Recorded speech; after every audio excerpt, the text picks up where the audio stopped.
മലപ്പുറം ജില്ലാ വിഭജനം ചർച്ചയാക്കാൻ UDF ഒരുങ്ങുന്നു. വിഭജനത്തിൻ്റെ സാധ്യതകൾ പഠിക്കാൻ ഒരു സ്പെഷ്യൽ ഓഫീസറെ നിയമിക്കണമെന്നാണ് മലപ്പുറം UDF ജില്ലാ കമ്മിറ്റിയുടെ ആവശ്യം. മലപ്പുറം ജില്ല വിഭജനം എന്ന് പറയുമ്പോൾ ദുഷ്ടലാക്കോടെ ഇത് കാണരുതെന്നാണ് UDF ജില്ലാ ചെയർമാൻ KP അബ്ദുൽ മജീദിന്റെ പക്ഷം. UDFന്റെ ജില്ലാ ചെയർമാൻ KP അബ്ദുൽ മജീദാണ് ഇപ്പോൾ 24-നൊപ്പം ചേരുന്നത്. വിഭജനം സംബന്ധിച്ച കാര്യത്തിൽ UDFന്റെ ഒരു താല്പര്യം എന്താണ്? മലപ്പുറം ജില്ല വിഭജിക്കണമെന്ന് വർഷങ്ങളായി ആവശ്യമുന്നയിച്ചു. വാസ്തവത്തിൽ എന്താണ് തങ്ങി നിൽക്കുന്നത് നമുക്കറിയില്ല. നോക്കൂ, 45 ലക്ഷത്തിലധികം ജനങ്ങൾ അധിവസിക്കുന്ന ഒരു ജില്ല ഇന്ത്യയിലെ മറ്റേതെങ്കിലും സംസ്ഥാനങ്ങളിലുണ്ടോ?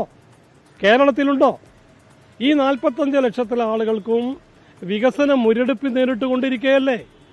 മലപ്പുറം ജില്ലാ ആസ്ഥാനത്തേക്കൊന്നും എത്തിപ്പെടണമെങ്കിൽ പൊന്നാനിക്കാർക്കും നിലമ്പൂർക്കാർക്കും എത്തിപ്പെടാനുള്ള പ്രയാസം ആലോചിച്ച് നോക്കൂ.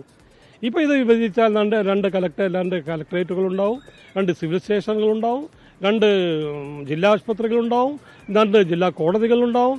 ഇങ്ങനെ സമസ്ത മേഖലയിലും ഇത് 2ആയി മാറുമ്പോൾ സ്വാഭാവികമായും 45 ലക്ഷത്തിന് പകുതി കൊണ്ടരിച്ചാൽ അത് 22.5 ലക്ഷം ആളുകൾക്ക് ഇത് വിഭജിക്കപ്പെടും. അപ്പോൾ സ്വാഭാവികമായും വികസനങ്ങൾ നേരത്തെ എത്തിപ്പെടും. അപ്പോൾ നമുക്ക് 16 നിയമസഭാ മണ്ഡലങ്ങളാണ് നമുക്കുള്ളത്. 100-ൽ പരം നഗരസഭകൾ, പഞ്ചായത്തുകൾ, ബ്ലോക്ക് പഞ്ചായത്തുകൾ, ഗ്രാമപഞ്ചായത്തുകൾ ഇത്ര വിശാലമായി വിസ്തൃതമായി കിടക്കുകയായി ഈ പ്രദേശത്തെ 2ആയി വിഭജിക്കുന്നത് കൊണ്ട് ഉള്ള ഗുണം എല്ലാ സേവനങ്ങളും ജനങ്ങൾക്ക് എത്തിപ്പെടാൻ കഴിയും. അതുകൊണ്ടാണ് മലപ്പുറം ജില്ലാ UDF കമ്മിറ്റി ഇങ്ങനെ ഒരു ആവശ്യം ഉന്നയിച്ചതും ഒരു സ്പെഷ്യൽ ഓഫീസറെ വെച്ചത് പഠിക്കണമെന്ന് പറഞ്ഞു. ഞങ്ങളിപ്പോൾ എടുത്തുചാടി ചെയ്യണമെന്ന് ഞങ്ങൾ പറയുന്നില്ല. മുന്നണി യോഗത്തിൽ എല്ലാ കക്ഷികളും ഐക്യകണ്ഠമായി എടുത്തൊരു തീരുമാനം തന്നെയാണോ ഇത്? ഈ സാധ്യത എല്ലാ പ്രതിനിധികളും ഉള്ള ഒരു മീറ്റിംഗിൽ ഞങ്ങൾ എടുത്ത തീരുമാനമാണ്.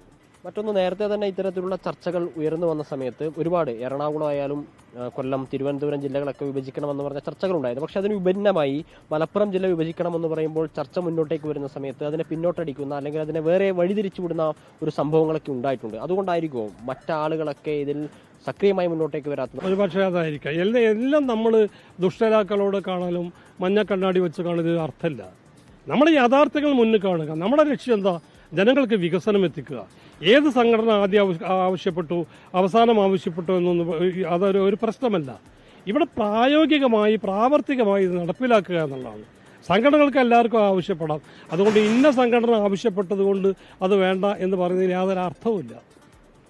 അതുതന്നെയാണ് അദ്ദേഹം പറയുന്നത്. UDFന്റെ ജില്ലാ യോഗത്തിലാണ് ഒരു സ്പെഷ്യൽ ഓഫീസറെ നിയമിക്കണമെന്നൊരു കാര്യം UDF ജില്ലാ നേതൃത്വം മുന്നോട്ടേക്ക് വെച്ചിട്ടുള്ളത്. ജില്ലയുടെ സമഗ്രമായ വികസനത്തിന് ജനങ്ങൾക്ക് എല്ലാ തരത്തിലുള്ള സേവനങ്ങളും കൃത്യമായി അവർക്ക് കിട്ടണമെങ്കിൽ ജില്ലാ വിഭജനം ആവശ്യമാണ് എന്നാണ് UDF പറയുന്നത്. അതിനായി ഒരു സ്പെഷ്യൽ ഓഫീസറെ നിയമിച്ച് ഒരു സാധ്യതാ പഠനം നടത്തണമെന്നുകൂടി അദ്ദേഹം പറഞ്ഞു വെക്കുന്നു. മുഹമ്മദ് അർഷക്കിനൊപ്പം ഗോകുൽ കെ വേണുഗോപാൽ, 24 മലപ്പുറം.